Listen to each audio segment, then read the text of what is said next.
कि दर्शन का मतलब होता है भगवान की महिमा को जानना। अगर किसी भक्त का दर्शन किया या भगवान का दर्शन किया, उसका मतलब यह नहीं है कि उनको देख लिया। उसका मतलब होता है, असली मतलब होता है उनकी महिमा को जानना। तो अगर इंद्र ने भगवान को देख लिया लेकिन उनकी महिमा नहीं जान पाए तो वो क्या देखना है? वो कोई देखना नहीं होता। वो नहीं, देखना पॉसिबल है, लेकिन सवाल यह है कि आपने देख के किया क्या। देखने का मतलब, जैसे मैं आपको बता रहा हूँ, दर्शन का मतलब होता है महिमा समझना। अगर महिमा नहीं समझी ना तो देखने का फायदा नहीं होता। वो आंखों की एक्सरसाइज है बेसिकली। बिल्कुल सही कहा आपने, वो आंखों की एक्सरसाइज है। जो लोग दौड़ते हैं ना, वृंदावन भाग के जाएंगे। अब वृंदावन में रखा क्या है भाई? क्या है वृंदावन में? कुछ नहीं है वृंदावन में। आप दौड़ के चले जाओ। जो वृंदावन दौड़ दौड़ के जा रहे हैं, भोग में लगे हुए हैं। वो वृंदावन जाने के हम खिलाफ नहीं हैं। आप ये बताओ, वृंदावन करने क्या जा रहे हो भाई? सर्विस है तो जाओ, नहीं तो वृंदावन जाना भोग करने के बराबर है। भक्ति सिद्धांत सरस्वती ठाकुर तो यही कह रहे हैं। भक्ति सिद्धांत सरस्वती ठाकुर कितनी बार वृंदावन गए? महाप्रभु कितनी बार वृंदावन गए? जब मैं इस्कॉन से जुड़ा था ना,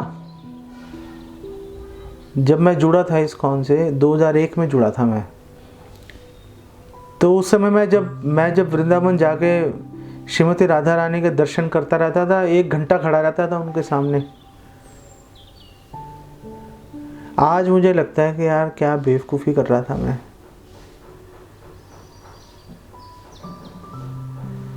हम भगवान को देखना नहीं चाहते, हम भगवान को सर्व करना चाहते हैं।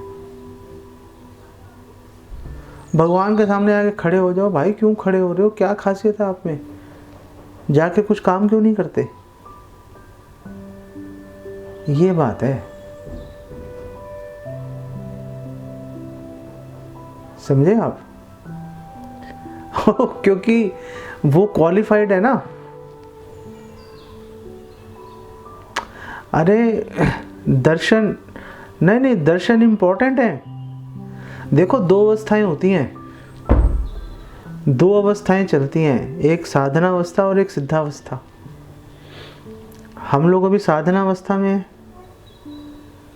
साधना अवस्था में हमारा काम बस एक ही है, भगवान को सर्व करो। सिद्धावस्था में सेवा करने के मायने बदल जाते हैं, तरीके बदल जाते हैं। सिद्धावस्था में उसमें भक्त का विरह इतना अधिक बढ़ जाता है कि भगवान को टेंशन हो जाती है कि अगर इसको दर्शन नहीं दिया तो पता नहीं क्या होगा। भगवान, भक्त की लालसा नहीं होती, भगवान ही उत्कंठित हो जाते हैं उसको दर्शन देने के लिए। उल्टा चल रहा है, बिल्कुल उल्टा चल रहा होता है। जैसे हमने पिछली बार हमने डिस्कस किया था कि भक्त भगवान को खिलाना ही नहीं चाह रहा, लेकिन भगवान जबरदस्ती खा रहे हैं। भगवान ही की इच्छा हो गई तो भगवान अपनी इच्छा पूरी कर रहे हैं, भक्त उसमें सहयोग दे देता है भगवान के दर्शन करके। अरे भगवान उनको देखना चाहते हैं, भगवान उनके दर्शन करके कृतार्थ हो रहे हैं। अरे देख रहे हैं, लेकिन जब आपका प्रेम बढ़ जाता है ना, तो आप जब देख रहे होते हो उसमें भी विरह बढ़ जाता है देखते देखते। जैसे ब्रजवासी हैं, भगवान कृष्ण सामने खड़े हुए हैं, फिर भी विरह का अनुभव करते हैं। वो स्थिति अलग चेंज हो जाती है ना, रूल्स अलग हो जाते हैं वहां पे जाके। देख लो, ठीक है ना? ठीक है, तो ये आभास है। लेकिन आध्यात्मिक जगत में जब आप भगवान से पूरा आप व्यवहार करोगे, शुद्धि हो जाएगी आपकी, तो फिर तो फुल ब्लोन इम्पैक्ट आएगा उस समय। अभी तो ये समुद्र की एक बूंद है, आप समझो कि वो जो समुद्र मिलेगा तो क्या हाल होगा। श्रील प्रभुपाद बोल रहे हैं कि माँ बेटे के प्रेम में एक छोटा सा आभास दिखता है, हल्का सा, जो भगवान के साथ हमारा प्रेम है। उसके अलावा इस भौतिक जगत में नहीं दिखता वो। अब वो एक बूंद आप चख पा रहे हो, सपोज वो पूरा समुद्र मिल गया तो क्या होगा, सोचो। दर्शन करने की लालसा कैसे आई? सुन के आई ना। तो श्रवण पे जोर डलेगा। अब सपोज मैं मोदी को देखना चाहता हूं, मुझे लगता है मोदी बड़े अच्छे काम कर रहा है, और क्या करूं, मोदी को मैं देखना चाहता हूं, उससे क्या फर्क पड़ता है। मजा तब आएगा जब मोदी बोलेगा भाई वो सनातन कृष्णदास को पकड़ के लाओ भाई यहाँ पे, मैं मिलना चाहता हूं उनसे। तो वो उसी लेवल पे जाना है। अरे हमारा लक्ष्य क्या है? भक्ति सिद्धांत सरस्वती ठाकुर कह रहे हैं कि भगवान को देखने की कोशिश मत करो, वो काम करो कि भगवान आपको देखने के लिए मजबूर हो जाए। अरे भाई ये कौन है बंदा, जरा इसको देखता हूं पहले। नहीं, बिल्कुल, अगर सर्विस छोड़ के जो उनको देखने जा रहा है गलत करता है। अगर आपकी सर्विस पूरी हो गई, गुरु के दर्शन करना भी सेवा होती है। ऐसा नहीं है कि गुरु के दर्शन करना सेवा नहीं है। अगर आप दर्शन कर रहे हो, प्रणाम किया, अपना काम में लग जाओ, बात खत्म हो गई। कुछ प्रश्न पूछना, प्रश्न पूछो, अपना काम में लग जाओ। लोग ना क्या करते हैं, गुरु आता है जाके चिपक जाते हैं,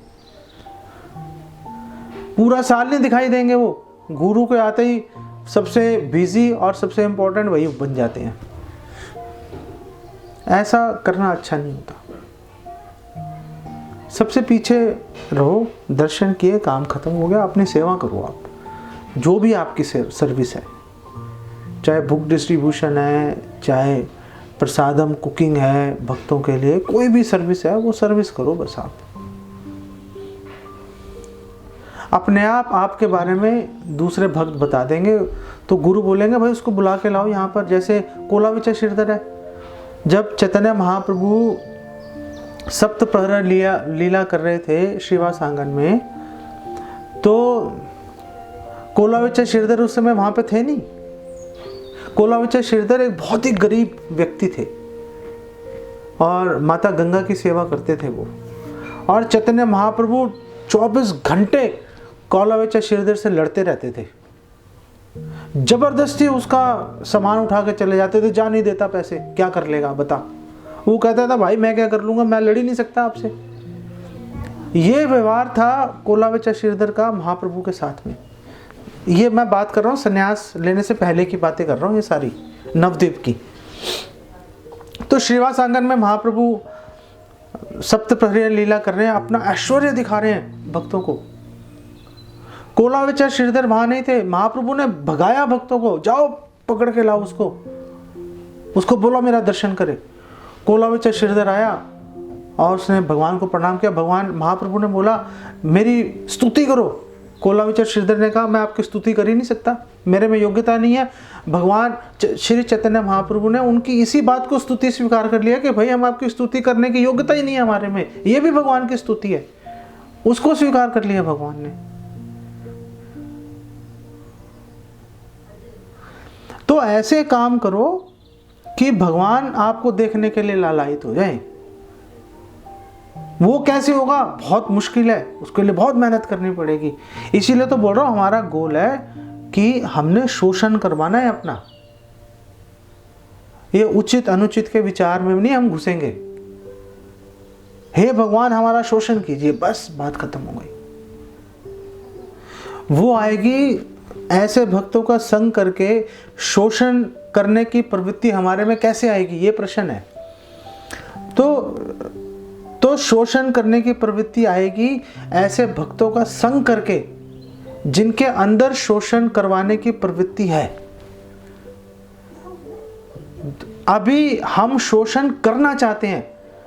जब हम ऐसे भक्तों का संग करेंगे जो अपना शोषण करवाना चाहते हैं भगवान से, गुरु से, सीनियर वैष्णवों से, ऐसे लोगों का संग करेंगे तो हमारे में भी शोषण करवाने की प्रवृत्ति हमारे अंदर जागृत हो जाएगी।